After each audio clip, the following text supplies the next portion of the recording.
Eugenia, se vos decatábades no inicio da presentación da profesora García Rubio, aludía en varias ocasións ao artigo 12 da Convención, neste caso, non? Pois, seguramente, se buscásemos a alguén para falar do artigo 12 da Convención, a persoa seguramente con máis capacidade para facelo sería María Eugenia, neste caso. María Eugenia é doutora en Dereito Civil cunha tese con sobresaliente cum laude especificamente sobre o artigo 12 da Convención, titulada La capacidade oral a la luz del artículo 12 de la Convención de Naciones Unidas. É membro dun equipo de investigación de Conflicto Legum daqui da Universidade de Santiago de Compostela, ten sido xestora de entidades sociais e directora técnica da Funga e ten publicado xa varias publicacións e artigos e participación en obras relacionadas con este tema en concreto, con esta modificación en concreto. Só por citar dúas delas, igual que no caso da profesora García Rubio, poderíamos citar moitos máis, non? Sobre a postergada innecesaria reforma de los ingresos involuntarios e outros derechos fundamentales, o la custodia compartida y el derecho de las personas con discapacidad a formar una familia. Temas, desde logo, de máxima relevancia sobre os que nos vai a falar agora a doutora Torres. Pois, moitas grazas. Como dicimos en inglés, the floor is yours, non? ten a palabra. Moitas grazas. Bueno, en primer lugar, las gracias las tengo que dar yo. Muchas gracias a la organización por invitarme a participar en estas interesantísimas jornadas y sobre todo, bueno, además viendo el elenco de ponentes que tenemos aquí. Y muchísimas gracias a todos los asistentes, porque eso demuestra realmente el interés que hay en conocer esta ley. La verdad es que a la hora de preparar estas jornadas me encontraba con un problema que sabía que iba a suceder y efectivamente ha sucedido. Yo sabía que delante de mí iba a hablar mi maestra, María Paz García Rubio, y entonces la verdad que para mí el problema era decir, bueno, y ahora después de que ella haya hablado, ¿qué voy a decir yo, no? Porque ya me imaginaba que lo iba a contar todo. Entonces, bueno, vamos a ver si... Yo lo que he querido es tratar de ir a puntos un poquito más concretos de la ley, por no repetirme. Seguramente muchas cosas sí me repetiré, pero bueno, vamos a tratar de pasar un poquito por alto todas ellas. Bueno, ya se ha hablado de sobra de que esta nueva ley supone un cambio de paradigma en el tratamiento de la discapacidad y, desde luego, este cambio de paradigma viene o su origen lo tiene en la negociación de la Convención de Derechos de las Personas con Discapacidad. Hay una cosa que ha dicho Mari Paz que yo creo que tiene totalmente, o sea, tiene su lógica, tiene su explicación. Ella ha dicho que cuando ella compareció en fase parlamentaria para explicar, ¿no?, la ley, pues que muchos diputados no la han entendido, ¿no? O también dice que los operadores jurídicos están mostrando una enorme resistencia a esta ley, ¿no? Y que su discurso contrasta con el que en general está recibiendo de la sociedad civil.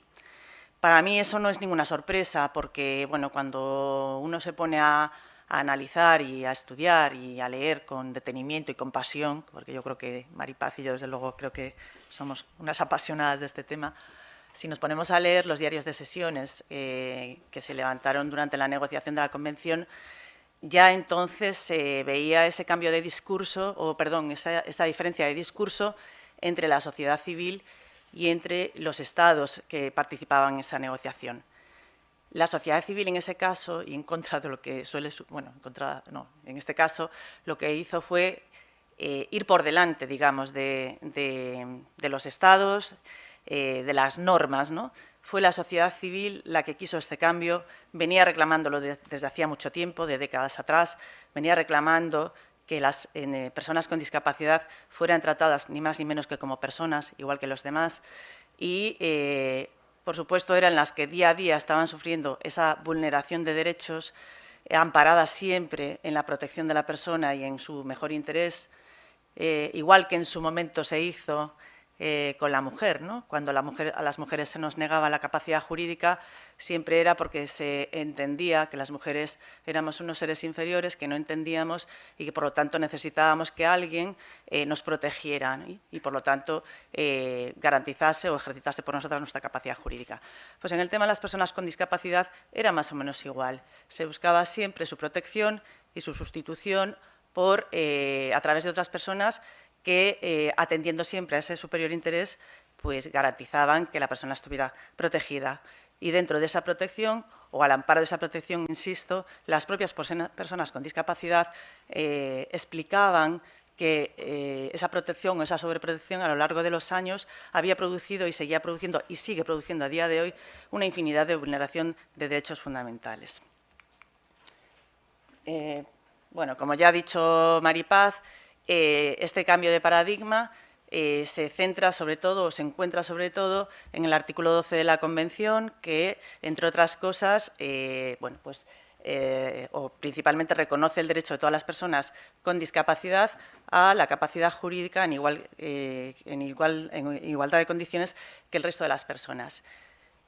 La Convención no lo dice de forma expresa, pero sí que cuando el Comité de Derechos de las Personas con Discapacidad emite su observación general primera, que, como bien ha dicho Maripaz, se emite después de que estuviera observando que ninguno de los Estados partes, a pesar de haber firmado unánimemente la Convención y, por lo tanto, este artículo, ninguno de ellos había entendido el alcance que tenía el artículo 12 de la Convención. Por lo tanto, en esa observación general primera, lo que se hace de forma expresa y sin lugar a dudas es decir que la capacidad jurídica, este término, no solamente abarca la aptitud o la capacidad para ser titular de derechos de las personas con discapacidad, porque eso ya lo tenían, sino que además se engloba dentro del concepto de capacidad jurídica el concepto de capacidad de obrar.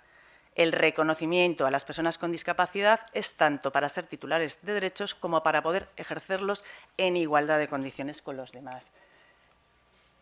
Desaparece, como también ha dicho Maripaz, el principio por el que nos veníamos rigiendo hasta la fecha de atención al mejor interés superior de la persona, al mejor interés objetivo de la persona. Como ha dicho Maripaz, los jueces y las personas que ejercían las medidas de protección entonces debían de actuar, porque además era obligatorio, porque la ley así lo decía expresamente, con arreglo a lo que se suponía que era su mejor interés objetivo. Se hacía, como bien ha dicho también ella, todo para las personas, pero sin contar realmente con la voluntad de las personas. Sin embargo, la nueva ley pues, reitera una y otra vez, porque así lo ordena la Convención, que ese principio de atención al mejor interés superior objetivo desaparece y, de hecho, no lo vais a encontrar en toda la ley y, en su lugar, aparece como un mantra que se repite, si no recuerdo mal, hasta 22 veces en la Ley 8/2021, el principio de respeto a la voluntad, deseos y preferencias de la persona con discapacidad. En el artículo 3 de la Convención se regulan o se exponen cuáles son los principios de esta Convención. Y he querido destacar entre ellos pues, el principio de respeto a la dignidad inherente, la autonomía y la libertad para tomar las propias decisiones. Principios que se recogen también en la Ley 8/2021 y que se proyectan también en una serie de derechos que la Convención recoge y que, como vamos a ver a continuación, algunos se han recogido en nuestro ordenamiento jurídico interno y otros pues, han quedado fuera, en muchos casos de forma intencional. Entre estos derechos se recogen el derecho al sufragio activo y pasivo, es decir, bueno, también la libertad de expresión, opinión y acceso a la información. Es decir, estos se recogen como derechos, en realidad, pues, a la participación social de todas las personas con discapacidad. Otros derechos que recoge la Convención son, por ejemplo, la libertad de movimiento y, entre ellos, el derecho a decidir con quién y dónde vivir. Además, hay otra serie de derechos de carácter personalísimo, como el derecho a fundar una familia, y también derechos que tienen que ver con la accesibilidad e igualdad, entre ellos pues, el derecho al acceso a la justicia y, para ello, pues, debiendo adoptarse, cuando sea necesario, ajustes de procedimiento. Hay una disposición transitoria primera que yo creo que es muy interesante y muy importante, y ya dentro de la propia ley esto mismo se recoge en el artículo 269, que lo que viene a decir es que la disposición transitoria primera dice que a partir de la entrada en vigor quedan proscritos o resultan ineficaces la mera prescripción de derechos, la mera prohibición de derechos que figuren en las sentencias de incapacitación que se hubieran dictado hasta ese momento. El artículo 269 del Código Civil nuevo, es decir, después de la reforma, recoge también expresamente la prohibición de que las sentencias dictadas en los procedimientos de provisión de apoyos establezcan meras prohibiciones de derechos. ¿Qué significa esto? Pues, perdón, me he adelantado. Esto significa, por ejemplo, que esas prohibiciones de derechos que figuraban muchas veces, porque estaban dentro del formulario de las sentencias que los jueces venían utilizando como único traje para todos, van a desaparecer. Y me estoy refiriendo, por ejemplo, a esas coletillas que venían cuando en muchas sentencias los jueces no solamente declaraban la incapacitación de la persona total o parcial, sino que además añadían que además la persona quedaba privada de forma expresa del derecho a sufragio activo, del derecho a testar, del derecho a contraer matrimonio. Esas coletillas se repetían muchísimas veces de una forma absolutamente infundada. No ha habido ningún nada en fase de prueba, ningún hecho relevante en el procedimiento que hiciera siquiera aconsejable o mencionable, no se había mencionado para nada ningún aspecto de la persona que tuviera que ver con esos derechos y, sin embargo, muchos juzgados no solamente se dictaban estas sentencias acordando la incapacitación, sino que además las extendían sin razón o sin motivo aparente a la prohibición de estos derechos. Bueno, pues bien, en el momento en que la ley entra en vigor, la disposición transitoria primera prohíbe o deja sin eficacia a estas prohibiciones. Por lo tanto, desde ese momento, en aquellas sentencias en las cuales se hubiera prohibido que la persona testase o contrajese matrimonio, etcétera, etcétera, debemos entender que eso ya no tiene efecto. Por lo tanto, si uno quiere testar o si uno quiere contraer matrimonio y demás, se podrán iniciar los expedientes que correspondan o ir al notario y ya el tratamiento que tengan estas personas será el mismo tratamiento que tendríamos cualquier persona. Mientras estaba tramitando la Ley 8/2021, bueno, la verdad es que empezó, todo lo que se había retrasado 10 años, más o menos, pues parece que por fin empezó a moverse y por fin las demandas de las personas con discapacidad empezaron a ser escuchadas y empezaron a bueno, pues tener su efecto, ¿no? Entonces, el reconocimiento a la capacidad jurídica de estas personas para ejercer ciertos derechos se fue quedando establecido a través de la publicación de diferentes leyes.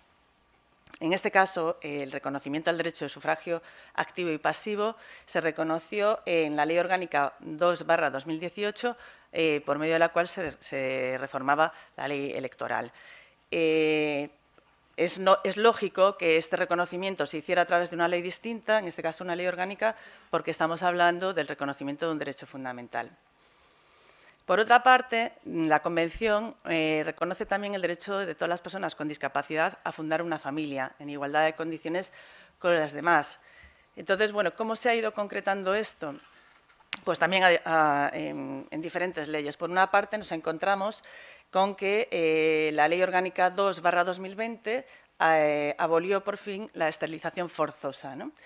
Y para que estas esterilizaciones forzosas puedan tener lugar y no ser consideradas delito, se exige el consentimiento válida, libre, consciente y expresamente emitido por la persona con discapacidad, por la persona a quien se le va a practicar esta esterilización. Este es un derecho que, lógicamente, o digamos la esterilización que se estaba llevando a cabo, lógicamente afectaba principalmente a las mujeres.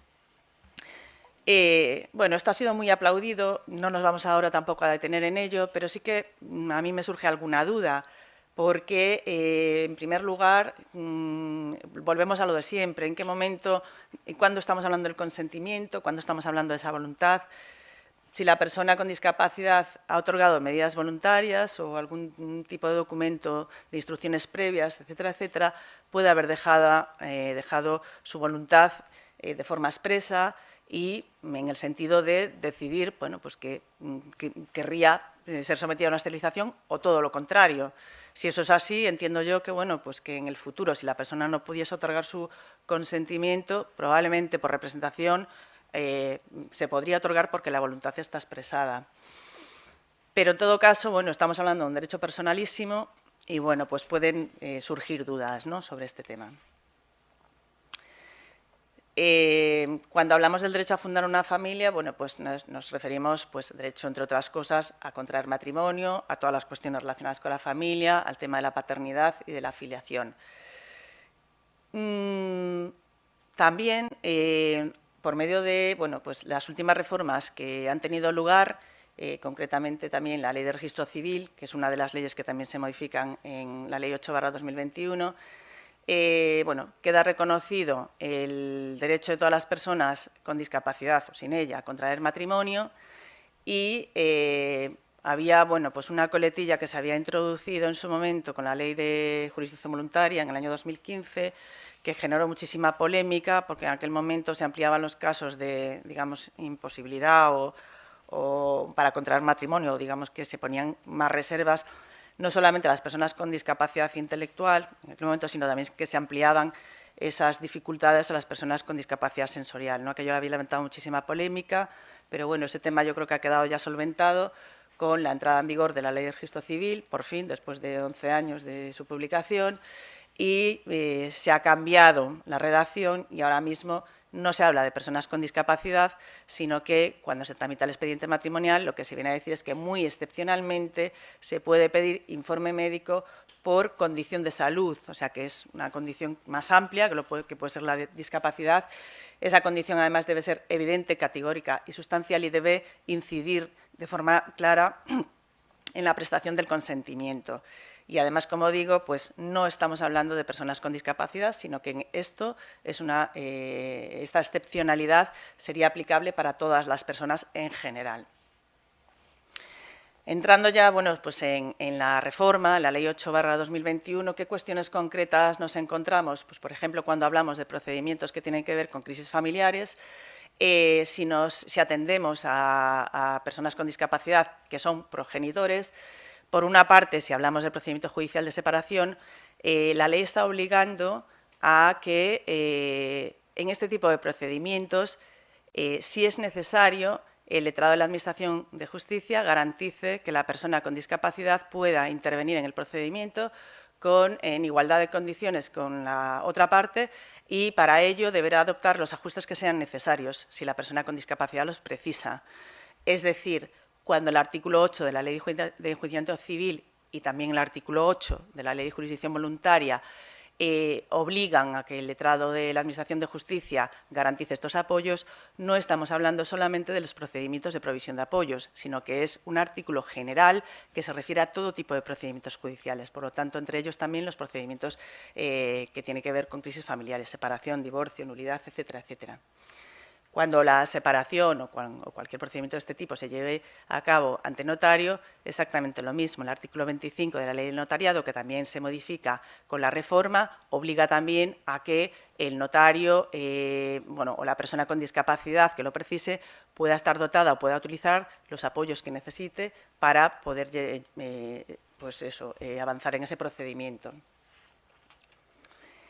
Y luego también hay una cuestión que puede resultar controvertida, que es aquí, por una parte tenemos el artículo 23 de la Convención que obliga a respetar el derecho de las personas con discapacidad a fundar una familia, pero también tenemos, por otra parte, el principio de mejor interés del menor o de superior interés del menor.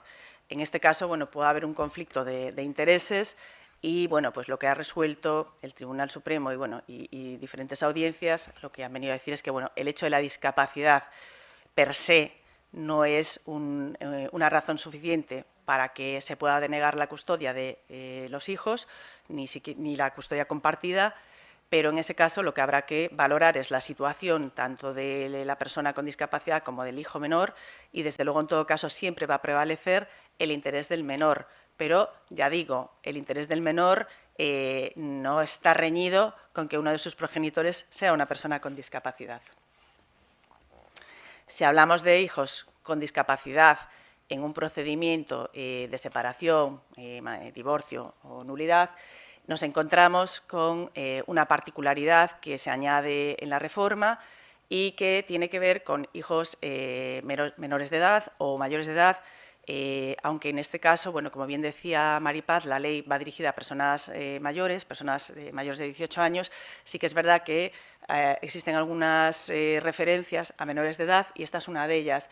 lo que dice es que en estos procedimientos, cuando haya hijos mayores de 16 años necesitados de medidas de apoyo o que se prevea que van a necesitar estas medidas de apoyo para cuando cumplan la mayoría de edad, en el propio procedimiento de separación, de divorcio, de nulidad, se puede designar las medidas de apoyo que este menor pueda necesitar y que entrarán en funcionamiento a partir de que la persona del hijo menor cumpla la mayoría de edad. Por otra parte, bueno, pues también se regulan los derechos el derecho de visitas, de comunicación de los hijos menores o de los hijos mayores con discapacidad con sus progenitores. En este caso, cuando hablamos de hijos mayores de edad, la ley lo que está diciendo es que siempre, a la hora de fijar este tipo de regímenes de visitas y comunicaciones, hay que contar con la voluntad del hijo mayor con discapacidad. Hay una cuestión que se habla, yo creo que esta cuestión la introduce la Ley Orgánica 8/2021, no la Ley 8/2021, es decir, la Ley de Protección a la Infancia, que se refiere a los casos de violencia doméstica. En este caso, lo que se dice es que ese régimen de visitas se suspenderá o no tendrá lugar, pero cuando hablamos de hijos mayores con discapacidad, la ley lo que dice es que se podrá tener en cuenta la voluntad del hijo mayor de edad con discapacidad. La ley dice podrá, no dice que obligará. Entonces, bueno, yo creo que también es una cuestión que yo creo que siempre debe de interpretarse en el sentido de que, bueno, si la persona es mayor de edad y estamos hablando del pleno reconocimiento de la capacidad jurídica, habría de atenderse obligatoriamente a su voluntad, sin perjuicio de que se pudieran, en todo caso, adoptar las salvaguardas que fueran precisas, ¿no? Y luego también la Ley 8/2021 también introduce una modificación en cuanto al uso de la vivienda familiar, ¿no? En el sentido de que, bueno, tanto cuando los hijos son menores de edad y llegan a la mayoría de edad como cuando los hijos menores de edad con discapacidad llegan a la mayoría de edad o cuando son mayores de edad, lo que se dice es que, bueno, pues en cuanto al uso de la vivienda, el juez fijará un plazo máximo de utilización de esa vivienda y en el caso de los menores de edad, cuando llegan a la mayoría de edad, si necesitan seguir utilizando la vivienda, efectivamente se fijará un plazo y lo mismo con los mayores de edad, es decir, la discapacidad no es una garantía de uso de la vivienda indefinido ni es una hipoteca para el progenitor que no tenga la vivienda, ¿no? Hay una cuestión también que a mí me parece un poco peliaguda en la reforma, que es el artículo 1387 del Código Civil, que bueno, supone una transmisión por Ministerio de Ley al cónyuge nombrado curador de su consorte con discapacidad de la administración y disposición de los bienes de la sociedad gananciales cuando le hayan sido atribuidas facultades de representación plena. O sea, se le otorgan por Ministerio de la Ley esa administración y esa disposición de los bienes, con lo cual, bueno, pues no sé, creo que quizás es un poco excesivo, ¿no? Sobre todo, bueno, pues es que a lo mejor la relación no es tan feliz como pueda parecer, ¿no? Pero sobre todo eso, que parece que hay realmente una representación que yo creo que va un poco más allá de la voluntad.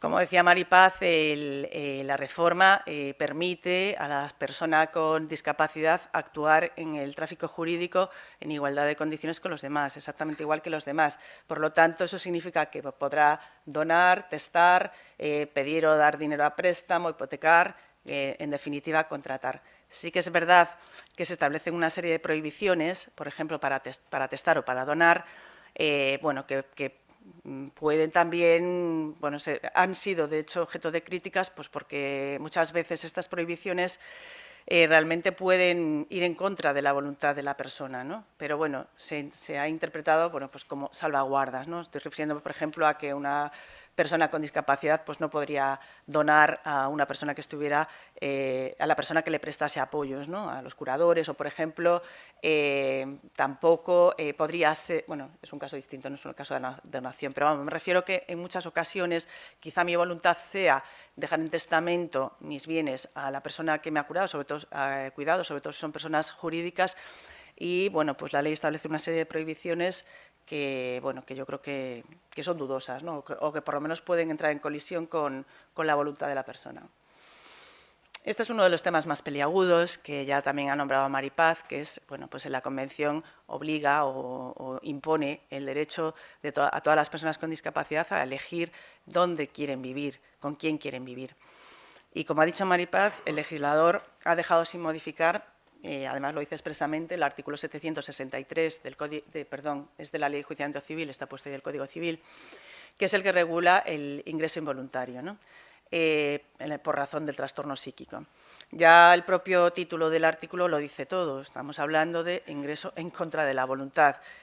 En contra de la voluntad es un principio contrario al principio de respeto a la voluntad, con lo cual también en contra de lo que reiteradamente ha dicho el comité, el órgano supervisor de la Convención, España continúa manteniendo dos sistemas que son absolutamente contradictorios y que no pueden convivir, que es, por una parte, un sistema que propugna el principio de respeto a la voluntad de la persona y otro sistema que, sin embargo, está manteniendo justamente lo contrario. Es decir, la persona decide que no quiere irse a vivir a un centro o a un sitio y, sin embargo, nuestra ley expresamente ha mantenido este artículo.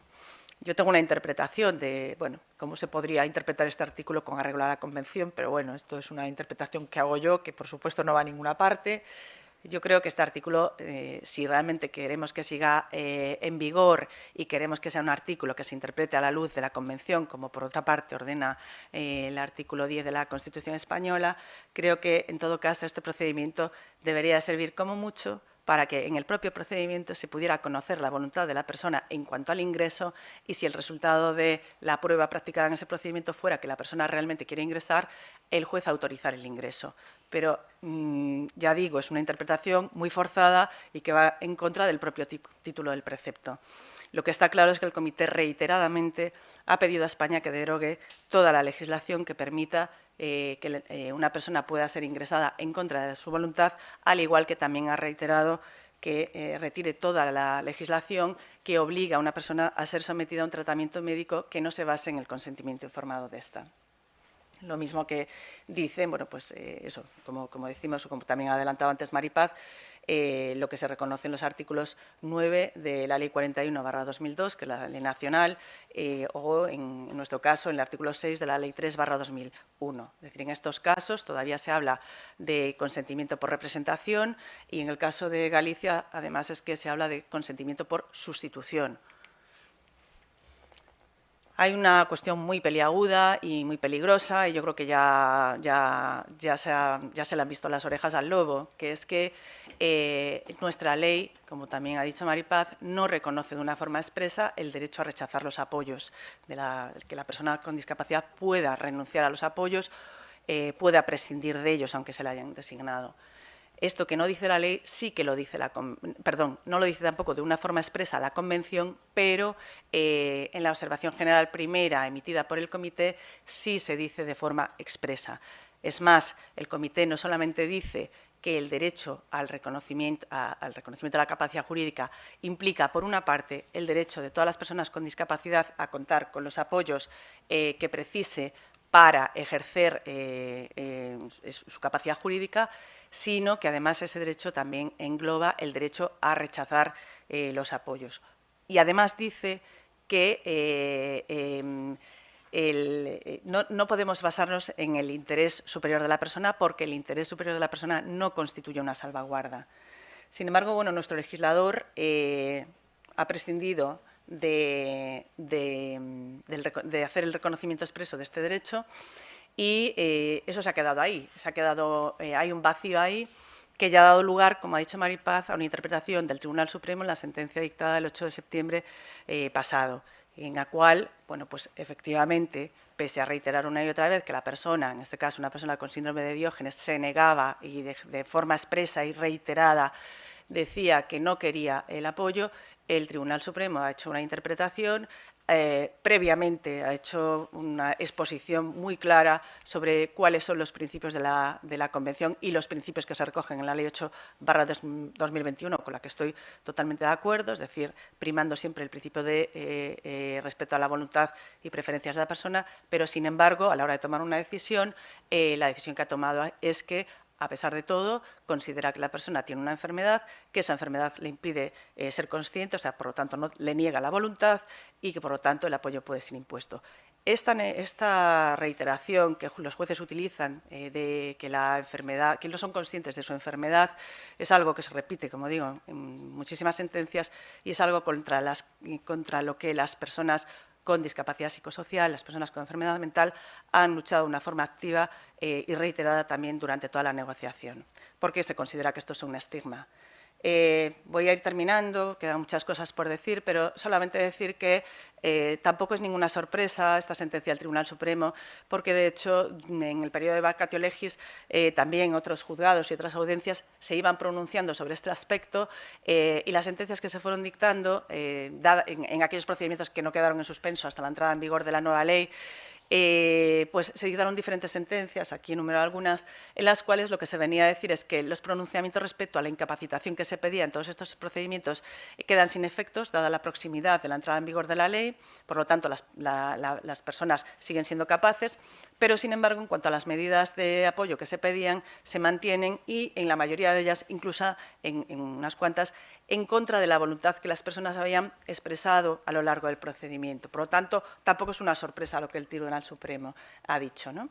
No voy a entrar tampoco en los fundamentos, tampoco voy a entrar en este tema porque yo creo que se va a decir después sobre el derecho a la autogestión. En esto me refiero a que la propia persona es quien puede decidir sobre la manera de gestionar su vida a través de las medidas voluntarias y si no, pues subsidiariamente se podrían hablar de medidas judiciales, pero sí quiero también hacer una llamada de atención sobre las primeras resoluciones que se van dictando y que nos vamos, porque yo creo que esto no va a ser una sorpresa o que no debe ser una sorpresa, porque me parecen adecuadas. Estas sentencias que pongo aquí son sentencias que se han dictado por juzgados de primera instancia que desestiman las demandas, que en aquellos casos eran demandas presentadas con arreglo a la legislación anterior, interesando la incapacitación e interesando como medida de apoyo a la curatela.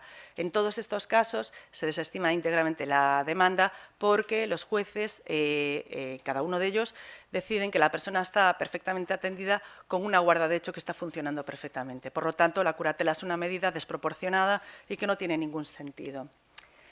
Y nada más, simplemente incidir que yo creo que a lo mejor habrá que poner el enfoque ahora más en las salvaguardas, que la prohibición de derechos no cabe, la Convención y nuestra ley de reforma no incapacitan, no quitan derechos, sino que lo que promueven siempre es el apoyo para que la persona realmente pueda ejercitar sus derechos. No sigo adelante con las diapositivas porque esto es un no parar y yo creo que hasta aquí por lo menos lo básico que yo quería decir está dicho. Así que sin más.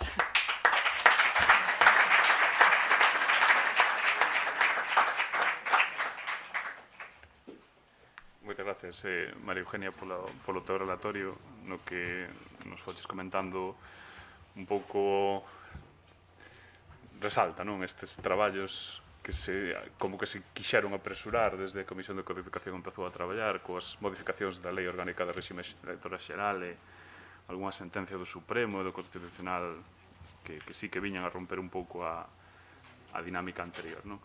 Gustaríame abrir de novo para vos e tamén para a xente que está no digital o turno de preguntas. Sí, temos xa unha palabra pedida aquí na primeira fila. O director xeral, sí. Gracias. ¿Qué tal, Eugenia? Aunque ya comentaste algo, también sí que me choca un poco lo que decías, ¿no? De que se establezca una prohibición, parece que tajante, ¿no? Respecto a que se pueda testar a favor de una persona, entidad o centro que acoge a la persona, ¿no? O que le presta un servicio, una asistencia. Y más en una ley, ¿no? Cuyo fin es fomentar justamente la autonomía de las personas. Entonces, y no entro, lógicamente, en caso de que haya cualquier tipo de vicio, inconsentimiento, ¿no? Así que me chocaba un poco esto. No sé si puedes comentar algo igual tú o también María Paz, ¿no? Respecto a este tema. Bueno, en esto es una maestra Maripaz, que yo estoy segura que te dará una respuesta más adecuada, porque además creo que es un tema que se trató también en la Comisión de Codificación. Se establece, bueno, pues igual que antes, ¿no? Que también se prohibía pues que un tutor pudiera recibir liberalidades de la persona tutelada. Pues aquí exactamente lo mismo. Se ha querido establecer como garantía, como salvaguarda, se supone que frente a influencias indebidas, ¿no? Como también se establece pues la prohibición de testar, pues a lo mejor frente al notario o a otras personas. Se quiso dejar así, se podía haber cambiado, pero yo creo que no se cambió probablemente porque eso daría lugar a una reforma del Código Civil más amplia y que abarcaría también otras prohibiciones a la hora de testar, ¿no? Pero sí, así se ha establecido y efectivamente puede ir en contra porque una persona puede, por ejemplo, ingresar en un centro y realmente pues estar agradecida y que realmente su voluntad sea la de testar en favor de ese centro, ¿no?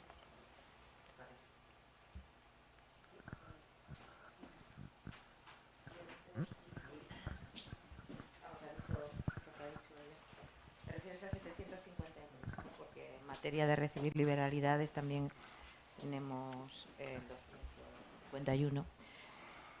A ver, esto un poquito más técnico, ¿no?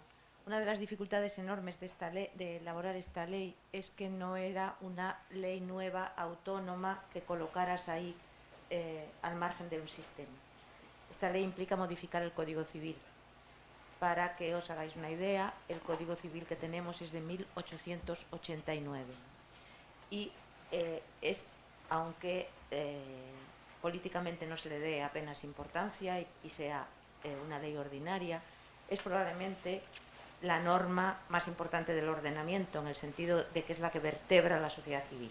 Es la que reconoce, reparte, no es reparte, ordena el funcionamiento de la sociedad civil. Y, como os digo, es de 1889. Por supuesto, ha tenido reformas que lo han intentado adaptar a la sociedad actual, sobre todo en materia de familia, por ejemplo, pero su estructura básica es de 1889. Tiene tiene una vida interna, tiene que funcionar como un elemento unitario, tiene unos principios, tiene un sentido interno que si no, no funciona nada.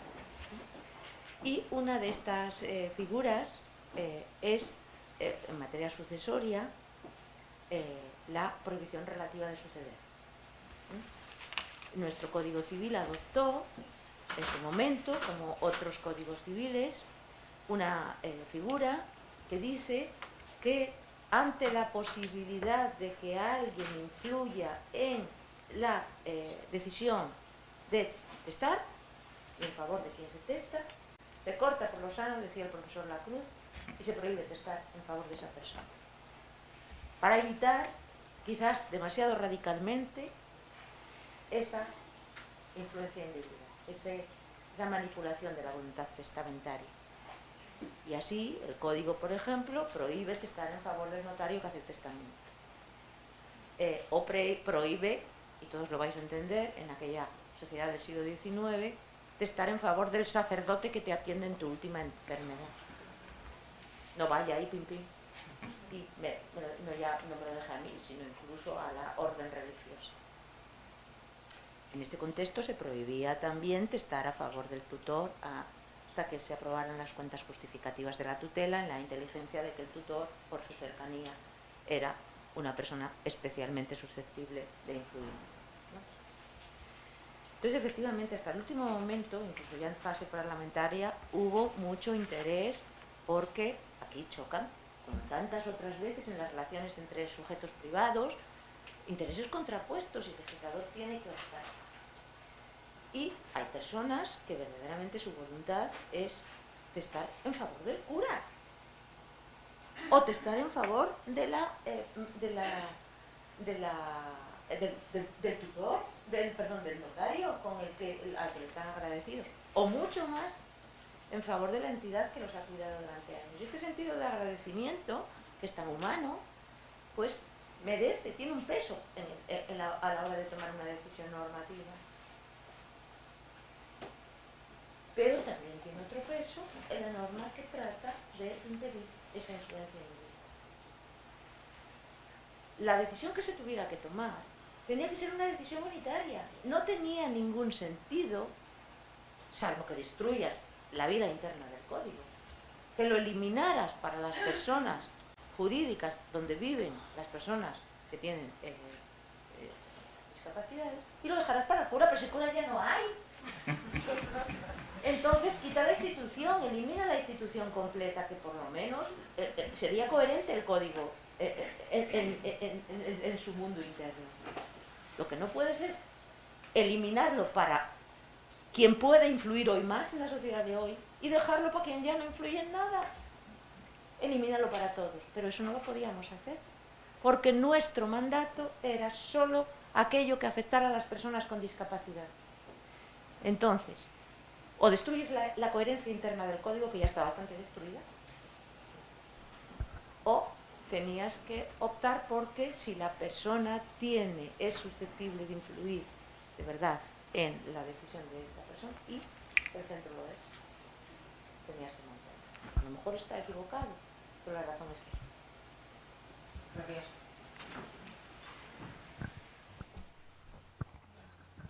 Quen dixo que o dereito non era ciencias da vida, non? Como vedes, as normas teñen instancia, teñen bioloxía propia. Temos outra palabra aí na terceira fila, gracias. Hola, buenos días. Bueno, yo soy fiscal en Pontevedra, voy a hacer un poco de abogado del diablo, ¿no? No, por favor, no me hagas un examen. En primer lugar, soy partidario de la nueva ley, no soy fan, pero sí que soy partidario. Creo que es un logro, pero sí que se nos plantean en el día a día los grandes problemas de las, entre comillas, voluntades mal formadas, ¿no? Es decir, aquellas que son muchas veces producto de la enfermedad y de la enfermedad mental.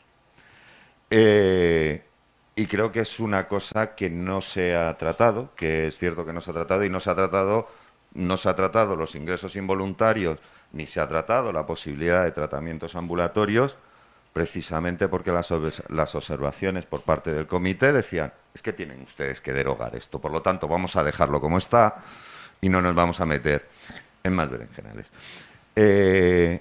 La cuestión es que sí que creo que debía regularse y debían establecerse determinadas garantías. ¿Por qué? Porque en muchos casos de enfermedad mental lo que estamos condenando es a un tratamiento forzoso en la cárcel. No, como no tenemos instrumentos jurídicos en el ámbito del derecho civil, estamos forzando una conducta antisocial que genera una intervención del derecho penal, y luego en el derecho penal, como ya todo vale, porque ya eres antisocial, pues entonces intervenimos. Con lo cual está interviniendo el derecho penal, se está utilizando como medicina. También se plantea el problema de el no tener el instrumento legislativo adecuado. Es que el internamiento involuntario previsto para el trastorno psíquico, lo que decía el Código Civil decimonónico de los locos furiosos, el 99% de casos en los que se aplica son en apacibles personas mayores que ingresan en residencias. Por lo tanto, tienes un instrumento jurídico que estás, como diría mi padre, estás apretando tornillos, no con un destornillador, sino con un alicate. Normalmente te vas a cargar el tornillo y el alicate. Y eso es lo que está pasando. Y claro, también debemos plantear, ya que estamos de abogado del diablo, voy a plantear otro tema, es en aquellos casos en que la voluntad atenta a la propia dignidad de la persona. Es decir, si la dignidad de la persona está por encima de su propia voluntad, en aquellos casos en los que tengamos dudas de si esa voluntad es libre, consciente, y que el proceso de toma de decisiones es libre y consciente, porque obviamente si un señor decide no someterse a un tratamiento médico y no tenemos ninguna duda sobre su capacidad, pues caballero, muérase usted. O caballero, no tiene usted síndrome de Diógenes, lo que tiene usted es una afición por ser un guarro bastante considerable y por lo tanto no hay nada que intervenir mientras que no moleste a los vecinos. Y esos son los temas conflictivos y son los temas que nos plantean realmente problemas en la práctica y que necesitábamos un apoyo legislativo, aparte de la guarda de hecho, que supongo que saldrá luego, que creo que no tenemos en la práctica. Hombre, indudablemente el tema es complejo, yo creo que por eso estamos como estamos. Bueno, En su momento, cuando se presentó el anteproyecto de la ley 8/2021, paralelamente se planteó por la sección quinta de la Comisión General de Codificación otro anteproyecto de ley orgánica para regular precisamente el tema de los internamientos y el tema relativo a derechos fundamentales. Afortunadamente, ese anteproyecto se retiró, porque desde luego no tenía nada que ver con los principios que propugnaba la Convención. Incluso, desde mi punto de vista, era un absoluto retroceso de lo que ya teníamos. Yo sé que estos temas son peliagudos, pero hay que tener clara una cosa. Nosotros lo que estamos haciendo, o lo que se ha hecho con esta ley, es adaptar el ordenamiento jurídico a la Convención. La Convención se negocia, yo creo que ya es sabido, pero si no, bueno, hay un dato, y eso lo dijo precisamente uno de los presidentes del Comité Especial durante la negociación de la Convención. El 70% del texto de la Convención está hecho por las personas con discapacidad. En la negociación intervinieron un montón de asociaciones representantes de personas con discapacidad de todo el mundo, de todas las culturas y de todos los estados del mundo. Y intervinieron de una forma, yo creo que muy activa, las entidades representantes de personas con enfermedad mental, personas con enfermedad mental, de una forma muy activa, hasta el punto de que antes de que estuviera el comité negociando, un grupo de trabajo se designó a propósito para elaborar un texto que sirviera de borrador a la propia negociación. Y ese grupo de trabajo estuvo presidido por la que entonces era la presidenta de la Red de Usuarios y Supervivientes de la Psiquiatría. Y, desde luego, el discurso de estas personas es muy claro y muy firme. O sea, ellos dicen que a ellos se les ha vulnerado especialmente su derecho, que ellos no buscan protección, que lo que buscan es ser tratados exactamente igual que los demás, y que entre esas decisiones, o sea, entre sus decisiones, una de ellas puede ser perfectamente válida, igual que el resto de las personas, el decidir no ser sometidas a tratamiento. Porque cuando no lo han decidido, pues en muchas ocasiones, o cuando no han decidido ingresar en un centro y se les ha ingresado, el ingreso en un centro lleva aparejado además otra serie de vulneración de derechos, porque dentro, insisto, hay tratamientos que se aplican en contra de la voluntad, hay también vulneración de otro tipo de derechos, derecho de visitas, derecho a la intimidad, mil cosas. Y ellas deciden que no quieren ser sometidos. Es igual que otra persona que tiene otra enfermedad y decide no ser sometida a ella. Entonces, España participó en esa negociación, y España, dentro de la negociación, siempre tuvo su postura muy clara. Y la postura de España siempre fue en esta misma línea. Y España no presentó reservas a la Convención. Por lo tanto, digamos que la directriz que debe marcar nuestro ordenamiento interno no solamente es la que marca la Convención, la propia ley dice que además tiene que ir en la línea de la Observación General Primera, pero es que además es coherente con la propia postura que España mantuvo durante la negociación. Al final, ¿qué pasa? Que si entramos en esa, o sea, si mantenemos ese paradigma, o sea, mantenemos esa forma de pensar, al final estamos manteniendo el mismo paradigma. Y además, los hechos están demostrando, o han demostrado, que con independencia realmente de cuál fuera el alcance de la discapacidad de la persona, el 95% de las sentencias que se estaban dictando, pese a que desde el año 83 ya se decía que debían de ser un traje a medida, el 95% de las sentencias de incapacitación eran sentencias de incapacitación total y privaban de todos los derechos a la persona. Eso no puede ser. Y ahora mismo, o sea, el comité ha reiterado por activa y por pasiva que no puede haber ingresos que se acuerden en contra de la voluntad de la persona, ni siquiera que se acuerden por una autoridad judicial. No puede haber ingresos que se realicen sin el consentimiento informado de la persona. No puede haberlos.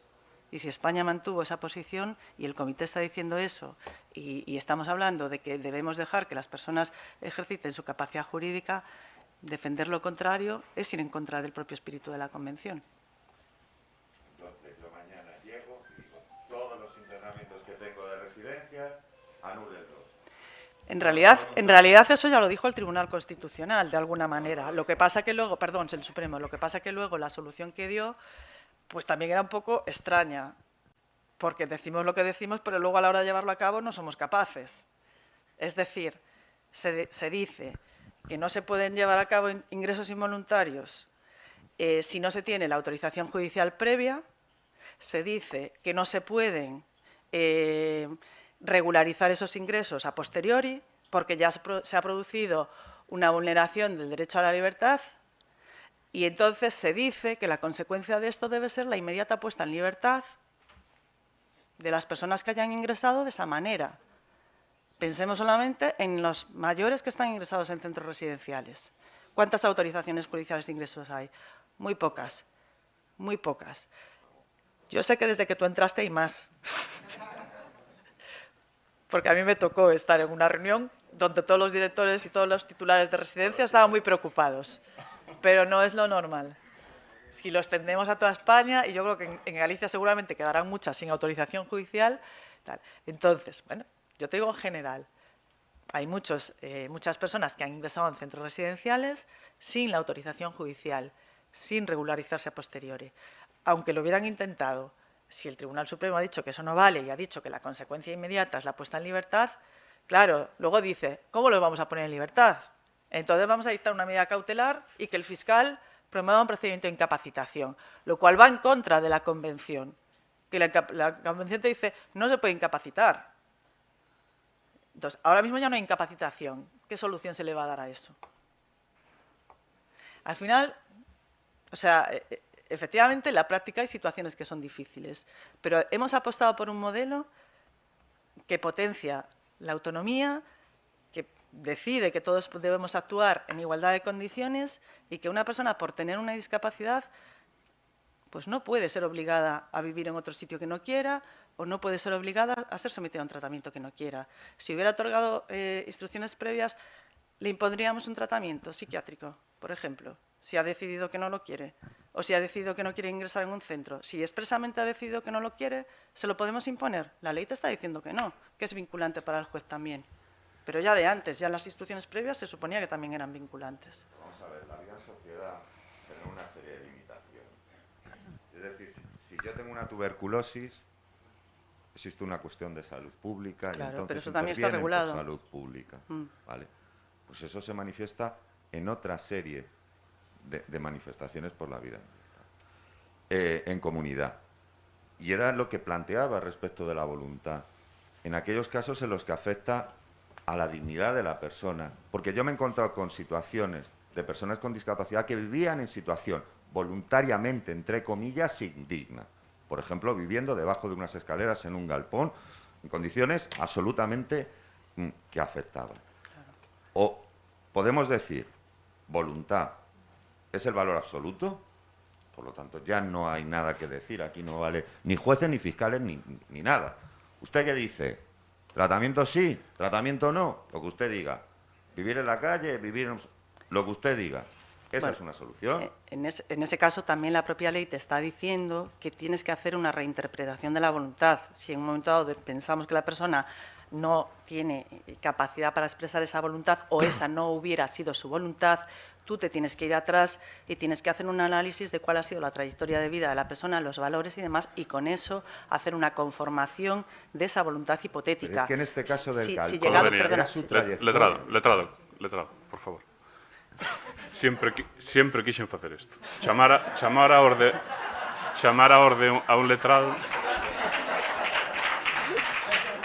é algo que na posición de abogado é algo moi satisfactorio.